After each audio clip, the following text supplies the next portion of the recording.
Мен осы мәдениет өнер факультетінің 24-5К студенті Абдулғаева Айгерім. Менің бүгінгі ғылыми жауабымда алған тақырыбым сәндік қолданбалы өнер.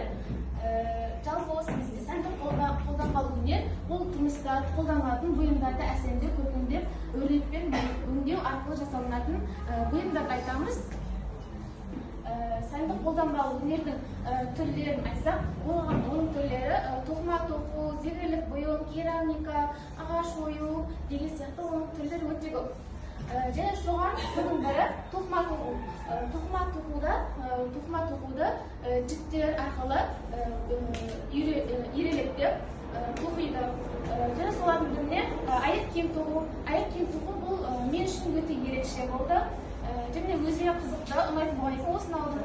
Және де мынау өзім жасаған жұмыстарым.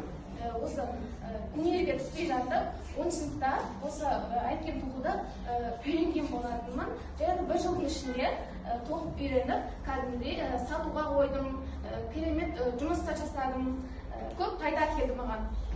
Және де аяқ киімдерден бөлек түрлі жұмыстар жасауға болады. Киім тоқуға, сөмке, шарф, және де бізде трендте отқан осы орамалдар, белге байлауға, түрлі ойыншықтар жасауға болады. Мынау да менің жұмыстарым, осы 1 жылдың ішінде жасаған жұмыстарым. Бұны тапочкалар, бұны жазда киюге болады, көптеген бизнес ашып саттым. Және де қыста да қалың жіптермен тапочка тоқып сатуға да болады. Зергерлік өнер, және бұл металдан, әсіресе күмістен жасалатын әсем әшекей бұйымдар. Және бұл металдан жасалады ою-өрнекпен, көбінесе осы бізде қазақи нақышта осы ою-өрнектермен бейнеленеді. Және де керамика. Бұл сазбалғыштан қалыптап, жоғары температурада күйдіру арқылы жасалатын бұйымдар. Бұл берік, суға төзімді және тұрмыста кең қолданылатын ең көне қолданбалы өнер түрлерінің бірі.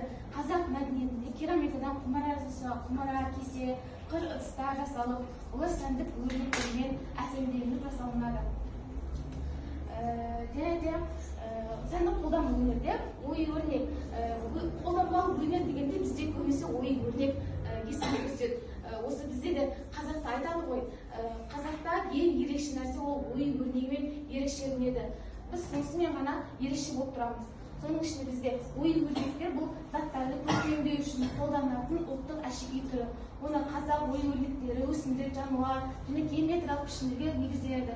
Негізі ою-өрнекті 3-ге бөлінеді. Біріншісі өсімдік тектес, жануар тектес және геометриялық тектес. Ою-өрнектер қазіргі таңда түрлі жағдайларда қолданылады. Киімде, картинада, сөмкеде, тіпті қазір трендте отқан осы кассеттерде картина жасауға болады, түрлі бұйымдар жасауға болады. Және тағы айта кетсек, қазіргі заманда ең танымал болып жатқан, осы дамып жатқан заманауи гипстан жасалған бұйымдар, декоративті элементтерін айтсақ, гипстан, бұл гипс оян қалыпталады, тез қататын және жеңіл өңделетін материал. Бұл гипстан қазіргі кезде түрлі нәрсе жасауға болады. Тіпті қазір тойда болып жатқан тойбастардың өзін жастырылған нәрсені гипстан жасайды. Сол сияқты кішкене нәрседен бастап үлкен нәрсеге көптеген жетістікке жетіп түрлі жұмыстар жасауға болады. Мысалы айтсақ, мына картиналар, бұл картиналардың бетіне гипсті салу арқылы түрлі жұмыс жасауға болады. Сол картиналардан кейін ары қарай дамытсақ, түрлі мынадай бұйымдар, мысалы айнаның бетіне гипстің суретін салу, өрнектеп арқылы салуға болады. Және де осы бізде айтады ғой, декоративті сәулет элементтері. Осы сәулет өнерінде түрлі үйдің жұмыстары, элементтері арқылы дуалға сурет салу арқылы түрлі жұмысты дамытып, ары қарай өзімізді көптеген жетістіктер арқылы дамыта аламыз. Және де осы сәндік қолданбалы өнер түрлі мейрамхана елдері ұлттық стильді бейнелеу үшін кең қолданылады. Жаңа айттым ғой, осы ою-өрнек арқылы бізді дамытамыз. Соны ары дамыту үшін бізде осы Қазақстанда түрлі мейрамханалар ашылып жатыр. Мейрамханаларда бізді өзімізді дамыту үшін осы ою-өрнектерді қолданып жатыр. Мысалға айтқанда қазір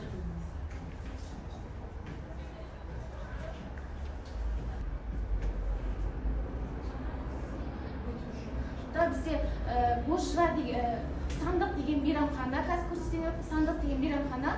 Бұл да бізде осы Шымкентте орналасқан қазақи нақышта бейнеленген сандық деген мейрамхана.